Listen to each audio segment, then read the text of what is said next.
É muita falta de vergonha na cara. Olha, eu trabalho diariamente acompanhando os absurdos que acontecem no meio político brasileiro e eu confesso que poucas vezes nesses últimos anos eu fiquei tão indignado quanto eu fiquei com o que eu vou mostrar agora. Eu imagino que você já tenha visto pelo menos alguma notícia a respeito dos protestos massivos que estão ocorrendo no Irã contra o regime ditatorial do país. O regime ditatorial iraniano, por sua vez, tem respondido a esses protestos com uma repressão violentíssima. Sendo mais claro e direto, eles estão assassinando manifestantes.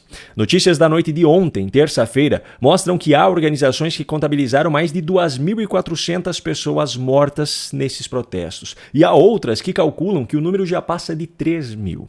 Existem, inclusive, alguns vídeos aos quais eu já tive acesso que mostram flagrantemente integrantes do regime atirando em manifestantes, mas eu não vou exibir esse tipo de material por aqui.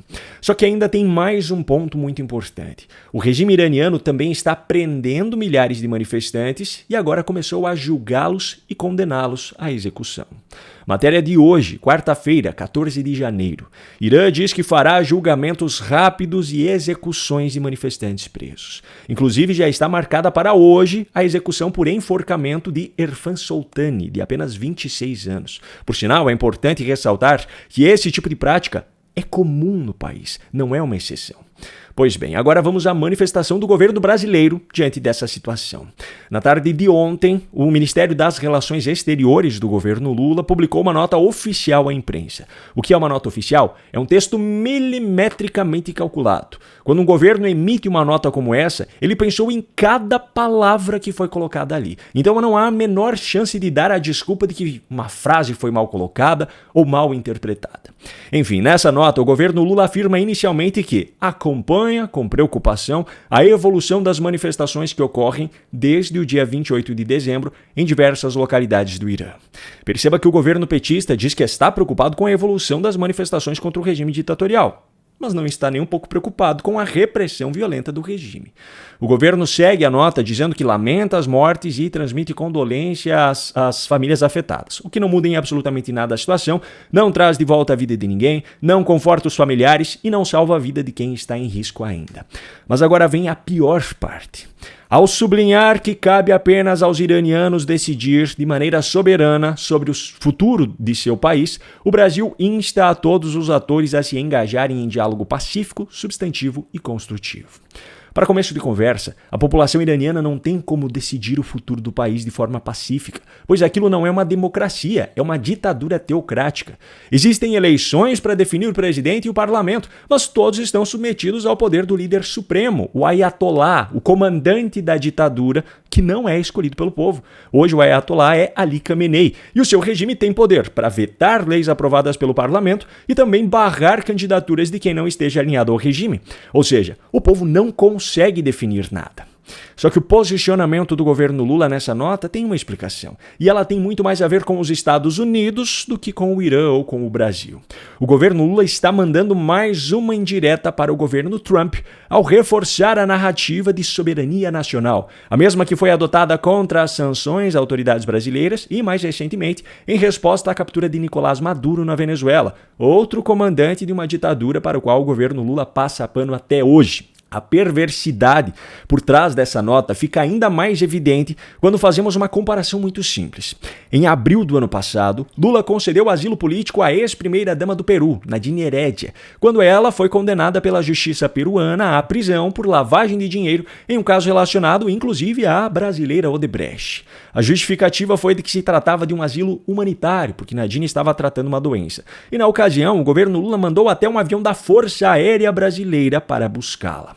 Agora veja só que incoerente. Quando os Estados Unidos captaram o narco-ditador Nicolás Maduro, que era aliado político de Lula, o governo brasileiro alegou que a soberania nacional havia sido violada.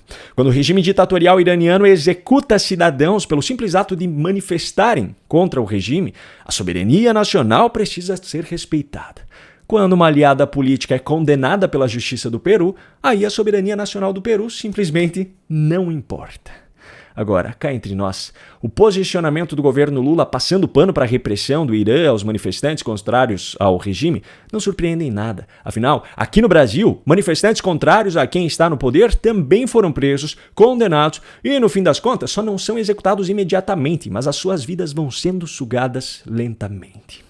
Quem tem coragem de condenar uma cidadã trabalhadora e mãe de família por simplesmente ter pichado uma estátua com um batom somente para sustentar a narrativa contra seu principal adversário político, definitivamente não tem o mínimo de humanidade dentro de si necessária para se sensibilizar com um cidadão de outro país sendo executado injustamente.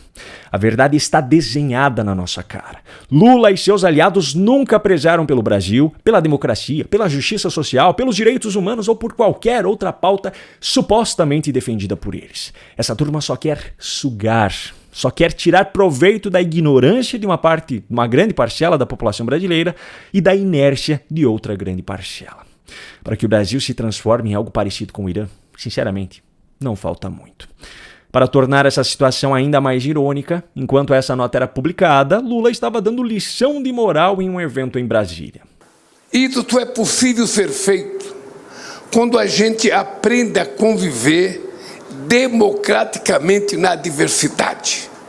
Ninguém tem que ser do mesmo sexo, ninguém tem que ser da mesma cor, ninguém tem que ser do mesmo time, ninguém tem que ser da mesma religião. Nós precisamos apenas nos comportar como seres humanos civilizados, entendendo que o outro tem tanto direito quanto eu tenho e aprendermos a conviver, cada um com aquilo que é seu. Agora, no caso do Brasil, a situação pode se tornar ainda pior do que a do Irã, porque em vez de um líder supremo, nós temos alguns deles. Hoje mesmo saiu mais uma notícia que exemplifica muito bem essa supremacia. Toffoli, que é o ministro relator do caso do Banco Master no STF, manda a Polícia Federal enviar ao STF itens apreendidos do caso Master, em operação realizada hoje, lacrados. Ou seja, agora nem mesmo a Polícia Federal, que é quem tem o papel de investigar, pode continuar investigando. O ministro, que coincidentemente está diretamente relacionado a pessoas envolvidas no caso, de diferentes formas, quer ter acesso direto às provas antes mesmo da própria polícia, para que ele possa fazer uma avaliação do material em primeira mão. Sim, eu e você provavelmente estamos pensando na mesma coisa, então nem precisa ser dito. Um grande abraço e até a próxima.